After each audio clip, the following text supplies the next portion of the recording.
Well, we are Alfred University. Our team was assigned the University of Washington district use case. The state of Washington itself is nicknamed the Evergreen State. While this is not referring to renewable energy itself, it's still fitting as approximately 45% of all energy production in Washington is renewable. Despite this, less than 1% of that is solar. This creates a large opening for future solar projects, such as the University of Washington, which is looking to expand its current solar production to help enhance its sustainability efforts.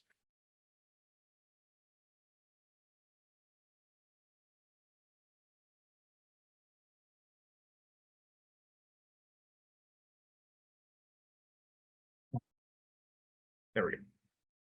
So our international team is composed of a talented group of individuals with a diverse set of passions and experiences, allowing us to own and execute different parts of the project. We are Deegan, Alex, and Dana, and we are pursuing our bachelor's in engineering at Alfred University. This project was conducted as our final project for our solar energy systems course, and our professor, Dr. Dan Liu, acted as our advisor for our design.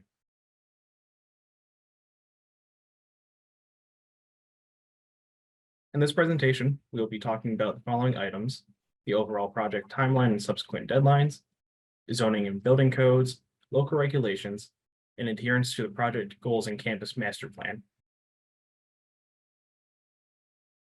So in the University of Washington district use case, 14 buildings were provided to design photovoltaic arrays for. While these buildings are spread all over different sections of campus, there were no major differences in buildings and or locations that warrant special considerations. This allows for a more rapid installation and should reduce the future maintenance costs due to no specialized mounting equipment needed. Our team decided to not include ground-mounted panels, either in standalone mounts or in parking canopies, to help maintain compliance with pedestrian and vehicle circulation as stated in the campus master plan. We propose arrays to be built on all 14 of the provided buildings. Each system was designed to meet the goals of 15% reduction in energy intensity and 45% reduction in carbon emissions. The system sizes were generated using NREL's Renewable Energy Integration Optimization Program, REOPT.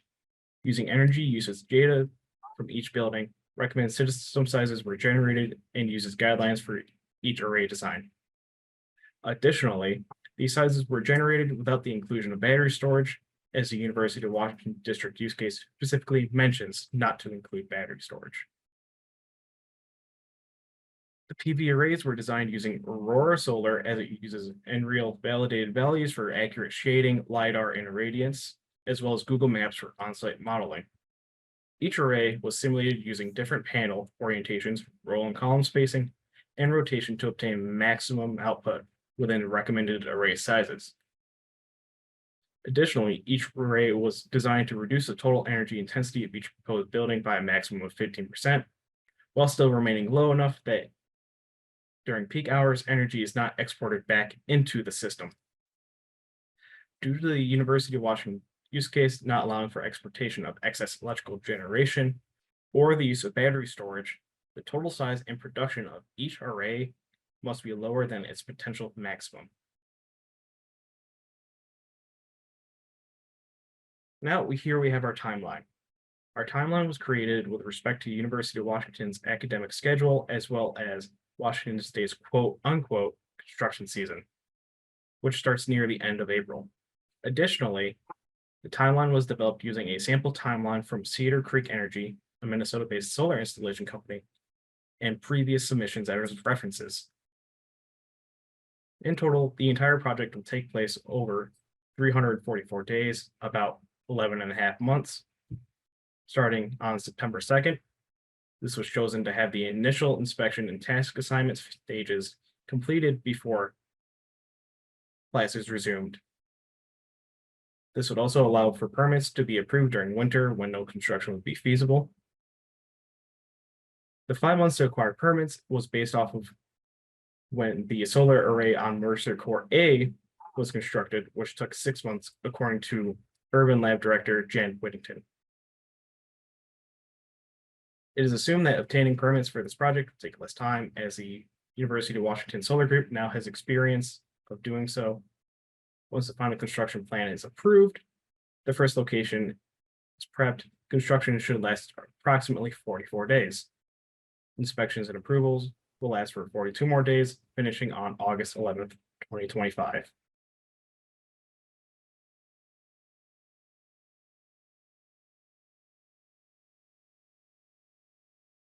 Can you hear me again? I just want to check before I start presenting. Okay, yeah. Yes. we can- To compile with the campus master plan, it was decided that we are going to use rooftop PV panels.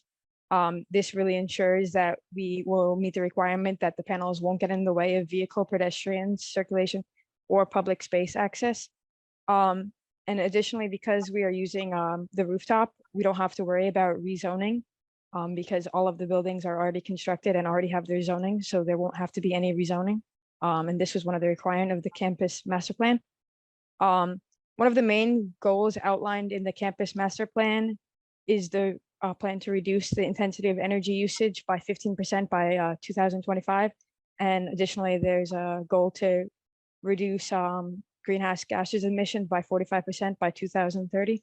Our team utilized the National Renewable Energy Laboratories REOP tool to determine the required system size to compile with the goal of 15% reduction. And our team was able to compile with this, and you'll see that later on with more information on that. Can you go to the next slide, Deegan? So for the distributional energy equity impacts, I wanted to look at the benefits and downsides of our project. One of the main benefits is increased job opportunities during the construction. This project will require a lot of labor, and anyone in the region that is in need of a job will have a great opportunity to work on campus.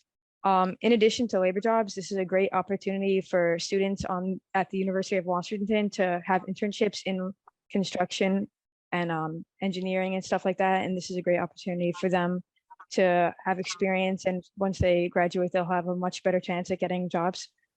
Some additional other goals of our project is to have educational opportunities for residents in the area.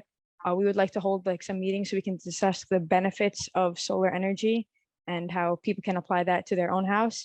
In addition to that, we would like to reach out to K-12 schools and try and, maybe get them to tour the environment and see so they can learn about solar energy, so you can have more people in the future working towards solar energy goals.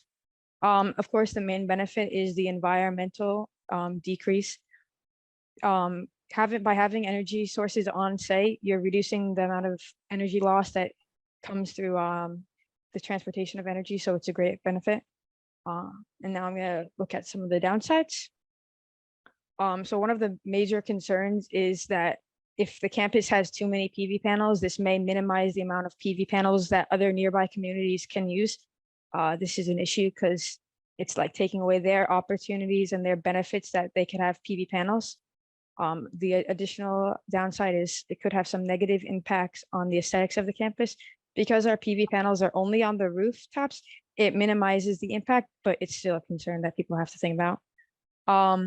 And the main other concern is quality of life of the people on campus during construction. So the major concerns with that are power outages during construction. If the people working ever have to turn off the power, and how that's going to affect the students and employees and teachers. And additionally, noise pollution is another concern if it's going to be a huge issue with people living there and teaching. So the main thing to do that is we want to hold meetings with students and make sure to inform everyone about when power outage is going to be on. So if teachers have to change buildings and stuff like that, they can know when to find a time for classes. Next slide.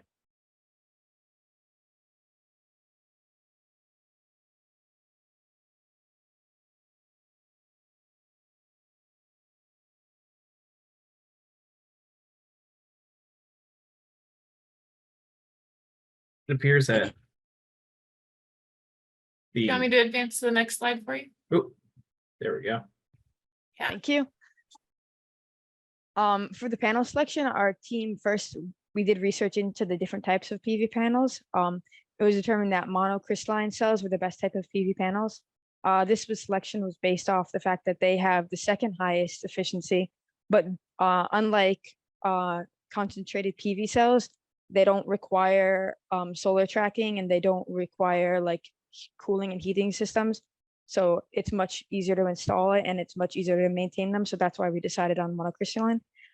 Then after that, we decided to look at the efficiency first. So we compiled a list of solar PV panels with efficiencies above 21.5%. And then from there, we looked at first the warranty. We wanted a warranty of at least 25 years. So if anything happened, we would not have to pay for it to be replaced. And in addition to that, we looked at the wattage per meter squared so we can maximize our space since we have a limited space on the rooftop. It was finally decided that we would use the REC Alpha Pure RX 470. It has an efficiency of 22.6. It had a warranty of 25 years, and an additional benefit that helped in our decision was it has a low temperature coefficient, which means its efficiency is affected less by hot temperatures, which is a pretty good benefit. For the inverter, we looked at size, efficiency, and warranty. A higher efficiency inverter helps minimize the losses that are going to be going on when the energy is being converted. And we have a very large size project, so we wanted an inverter with a higher wattage. And we decided between string inverters because they're much easier to use for troubleshooting, and they have cheaper costs, and they're easier to install since microinverters there's a lot more of them. The inverter we selected was the SCA 60 KTL DOO US 480. It has an efficiency of 98.8 and a 33 kilowatt output. So it's a pretty efficient machine that can do a lot of strings at once. And then I'm done. Let's go to the next slide. So after we had selected our equipment and created a timeline, it was finally time to design the system.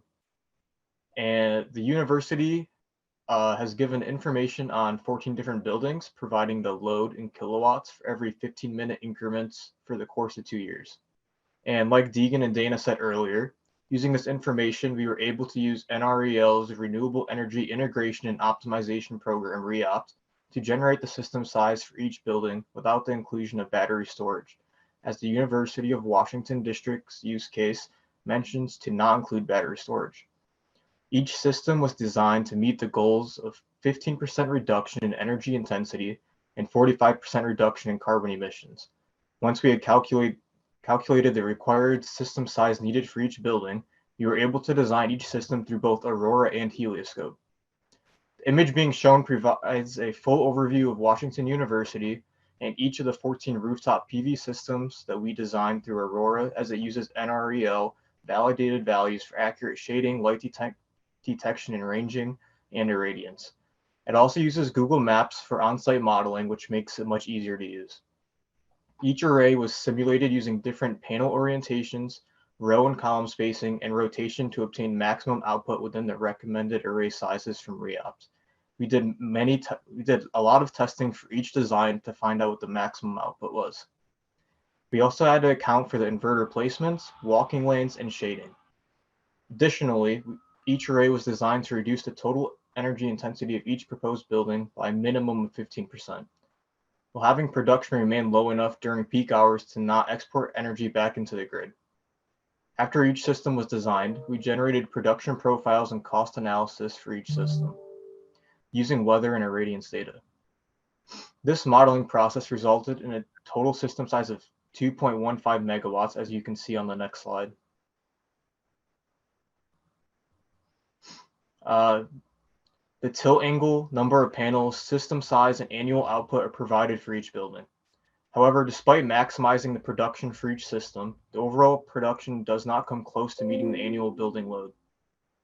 If you move on to the next slide, as a result of all our analysis and designing, our final recommendation to the University of Washington is to install a PV-only system on all 14 of the provided buildings.